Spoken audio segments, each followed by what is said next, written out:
변화의 기적이라는 제목으로 말씀을 드립니다. 본문은 그 유명한 성전 정화 사건을 말해주고 있습니다. 6월절 절기가 가까운 때 예수님은 예루살렘 성전으로 향하십니다. 성전 안에서 행해지는 여러 장사치의 모습들을 보게 되죠. 그래서 만민이 기도하는 집을 강도의 소굴로 만들었다면서 예수님이 분노 중에 다 내쫓으시며 성전을 정화하십니다. 이런 내용을 담고 있는 본문에서 우리는 성전을 정화하신 예수님의 궁극적 의도가 무엇인지 알아야 하겠습니다. 이를 위해 본문 앞서 기록된 가나 혼인잔치의 내용을 본문과 비교하여 살펴볼 필요가 있습니다. 가나 혼인잔치는 이제 결혼을 통해 새로운 출발을 이루는 부부를 축하하는 시간입니다. 많은 사람이 모여 축복하고 축하합니다. 7일 동안 혼례잔치가 벌어집니다. 많은 음식과 포도주가 필요하지요. 그런데 포도주가 떨어졌습니다. 혼인을 축하하러 온 자들에게 포도주를 대접하지 못하는 것은 큰 신뢰가 됩니다. 이곳에 예수님이 함께 계셨습니다. 정결 예식을 따라 두세 통 드는 돌 항아리 6에 가득 물을 채우라고 하신 후 그 물을 떠서 갖다 주라. 그렇게 순종했더니 모두를 만족시키는 좋은 포도주가 되었습니다. 이 놀라운 표적을 통해 예수님은 영광을 드러내셨고 제자들은 예수님을 믿었습니다.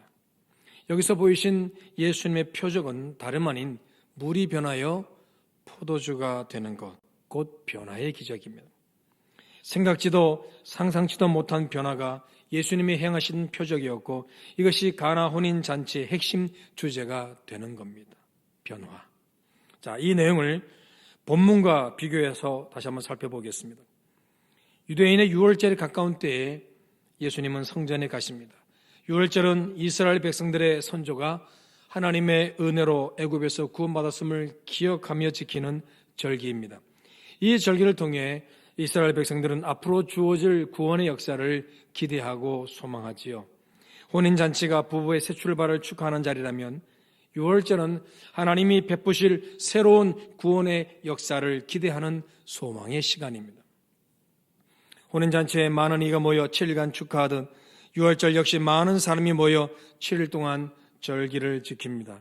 그러나 여기에 포도주가 떨어진 것처럼 하나님의 구원 역사를 바라보는 믿음과 이를 위한 기도의 열정은 다 사라지고 장사하여 돈을 벌려는 탐욕만 가득했습니다.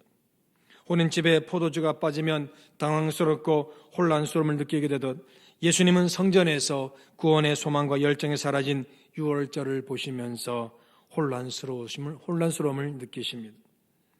그래서 성전의 장사치들을 다 내쫓습니다. 정결 예식을 위해 준비된 돌 항아리 6에 물을 채우듯 성전 정화를 위해 예수님은 소와 양을 내쫓으시고 돈 바꾸는 사람들의 돈을 쏟으시고 상을 엎어버립니다. 또 비둘기 파는 사람들에게는 가지고 떠나라고까지 말씀하십니다. 예수님의 이런 행동에 사람들은 당신의 행동이 어찌 정당한지 이유를 대라면서 그 조건으로 표적을 구합니다. 주님은 성전을 헐라 내가 사흘 만에 일으키리라고 하십니다. 이것은 성전된 자기 육체를 가리켜 말씀하신 것이었습니다. 여기서 여러분 성전의 개념이 바뀝니다. 물이 변하여 포도주가 된 것처럼 성전이 예수님의 몸으로 변합니다. 이것은 예수님의 부활로 이루어지는 거죠. 그러니까 외적인 건물이 성전이라고 생각했는데 부활하신 예수님이 성전이 된 거예요. 그러면 오늘 본문이 말씀하는 궁극적 주제 변화이죠. 변화. 하나님이 원하시는 성전으로 변화해야 한다는 것입니다. 하나님이 원하시는 성전은 예수님이 모든 것이 되시는 성전입니다. 예수님의 이름으로 모여 하나님을 예배하며 예수님의 이름으로 기도하여 응답받는 예수님이 중심이 되는 현장, 그것이 바로 하나님이 원하시는 성전인 것입니다. 이 사실을 제자들은 예수님 부활하신 후에 깨닫고 믿게 되었습니다. 가나 혼인 잔치에서는 표적을 통해 드러난 주님의 영광을 보고 제자들이 믿었다면 성전 정화 사건은 예수님의 부활이라는 표적을 통해 주님이 하신 말씀을 기억하고 믿었습니다.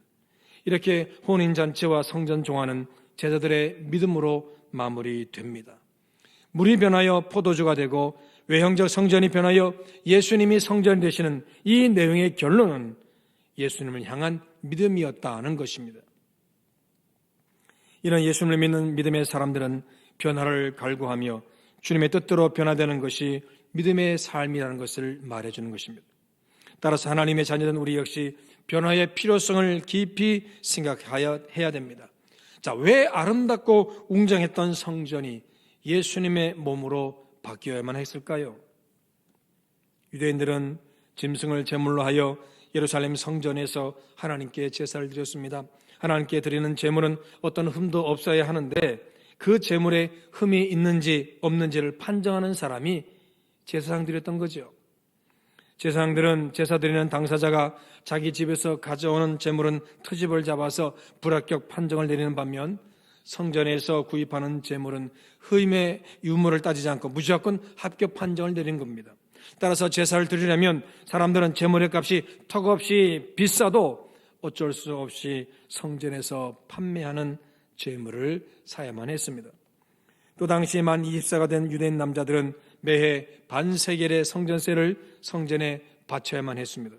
그러나 시중에서 유통되는 일반 화폐가 아니라 예루살렘 성전 안에서만 통용되는 성전 화폐로 성전세를 내야만 했습니다. 결국 사람들은 성전 안에 있는 환전상에게 수수료를 지불하고서야 성전 화폐를 교환할 수 있었습니다. 이처럼 성전 안에서 재물을 팔고 환전해주는 상인들이 거두어들이는 이 막대한 이익금 가운데 상당 부분이 이 대제사장을 비롯한 유대교 지도자들에게 돌아가게 된 것이죠. 이렇게 기존 성전에는 탐욕과 형식만 가득했습니다. 외형적인 아름다움과 웅장함에만 치우쳐 내적 생명력은 사라지고 없었습니다. 거기에 모인 사람들, 거기에 담당하는 종교 지도자들은 그 안에 욕심만 챙기기 위해서 그냥 성전에 머물렀던 거죠. 솔로몬이 성전을 완공한 후 하나님께 이렇게 기도했습니다. 성전에서 기도하면 또는 성전을 향하여 하나님께 기도하면 하늘에서 들으시고 응답해 주십시오. 어떤 시련과 어려움을 겪더라도 성전 안에서 또는 성전을 향하여 기도하는 그 기도에 하나님의 응답이 임하기를 그는 기도했습니다. 그렇게 성전은 만민이 기도하는 집으로 시작된 거예요. 그래서 성전은 만민이 하나님 앞에 기도하는 집인 거지요. 하지만 성전을 찾는 자들의 형식과 성전에서 섬기는 자들의 탐욕으로 인해서 기도하여 응답을 이룬 만민이 기도하는 집으로서의 성전 기능은 완전히 사라지고 말았습니다. 형식적으로 예배하고 그리고 탐욕만을 취하는 자기 욕심만을 취하는 자들로 인해서 성전은 기도하는 집으로서의 기능을 하나님 앞에 예배하는 기능을 다 상실해버리고 만 거죠. 그래서 주님은 성전을 물이 변하여 포도주가 되듯 자신의 부활하신 몸으로 바꾸신 겁니다. 그러면 우리는 분명한 사실 하나를 인정해야 합니다. 우리는 얼마든지 부패할 수 있다는 거예요. 하나님을 섬기는 성전이 정화가 필요할 정도로 변질했다면 그 성전을 출입하는 자들 역시 믿음이 부패하고 타락했음을 분명히 말해주고 있습니다. 그러므로 우리가 참된 하나님의 사람으로 살아가기 위해서는 성전 되신 예수님 안에서 날마다 나를 정화시켜야 합니다. 그런데 물이 변하여 포도주가 되고 성전이 예수님의 몸이 된 이러한 변화를 가리켜 주님이 주시는 표적이었다고 성경은 말씀합니다. 그러니까 나를 정화하여 변화시키는 일련의 상황들이 주님의 은혜와 능력으로 이루어진다는 거예요. 포도주가 떨어져 물이 변하여 포도주가 되는 기적이 생겼듯 나의 예배 생활, 기도 생활, 성전에서의 성김과 봉사, 주신 직분을 감당하고 헌신하는 것에서 나의 부족함이 무엇인지, 내가 뭘 빠뜨리고 있는지 살펴보고 돌이킬 때 비로소 우리는 주님이 성전을 정화하여 변화를 이루신 그 기적을 누리게 됩니다. 여러분, 포도주의 기적이 뭐였어요? 물이 변화해 포도주가 되는 기적은 포도주가 떨어졌기 때문에, 그리고 예수님이 몸이 성전 되시는 변화가 왜 그렇습니까? 성전에서 감당해야 할 사역과 기능들, 모든 하나님 원하신 뜻을 다 놓쳐버렸기 때문에 그렇잖아요. 그러므로 나의 부족함이 뭔지, 내가 지금 뭘 빠뜨리고 있는지 이런 거를 살펴보고 돌이킬 때 우리는 변화의 기적, 나를 정화시키는 주님의 기적에, 변화의 기적에 참여하게 되는 거예요. 사순절 세추절을 시작하면서 내가 하나님 앞에서 무엇을 빠뜨리고 있는지 돌아봤으면 좋겠습니다. 내가 무엇을 놓치고 있는지 살펴봤으면 좋겠습니다. 참으로 주님이 원하시는 그것을 내 입장과 환경과 조건을 대면서 외면하고 있지는 않은지 그것을 깨달아 돌이키는 저와 여러분이 되어야 하겠습니다. 그런 우리에게 주님이 원하시는 놀라운 변화가 일어날 것입니다. 물이 변하여 모두를 만족케 하는 포도주가 되듯 생명력 잃어버린 성전이 부활의 생명으로 가득한 예수님의 몸이 되듯 내 심령과 삶의 자리에 놀라운 변화를 이루시고 감사와 감동으로 충만하게 하실 줄로 믿습니다. 사순절 귀한 시간을 통해 나의 가치관과 믿음, 소망과 추구하는 삶의 목표 등이 다 정화되어서 주님이 원하시는 것으로 온전히 변화하는 그 기적이 여러분 모두에게 임하기를 주 이름으로 축복합니다. 여러분, 다시금 말씀드립니다. 내가 지금 뭘 빠뜨리고 있는지, 무엇에 내가 지금 부족하고 있는지를 돌이켜보시고 주님의 변화의 기적에 참여하시길 주 이름으로 축복합니다. 기도하겠습니다. 하나님 아버지 고맙습니다. 가나 혼인 잔치나 주님이 베푸셨던 성전 정화 사건, 이 모든 것은 결국 변화하라는 주님의 뜻입니다. 하나님의 사람은 변화되어야 된다는 것, 그리고 끊임없이 우리의 믿음이 날마다 새로지고 정화되어야 됨을 말씀하고 계십니다. 그러므로 하나님 아버지, 오늘 우리가 무엇이 부족한지, 무엇을 놓치고 있는지를 꼭 찾아보게 하여 주시고 다시 한번 진지하게 주님 중심으로 하나님 앞에 나아가는 모두가 되게 하옵소서. 이로 인해서 참으로 주님이 주시는 변화의 기적에 참여하며 기쁨과 감사와 감동이 있는 신앙생활하는 우리 모두가 되게 하옵소서.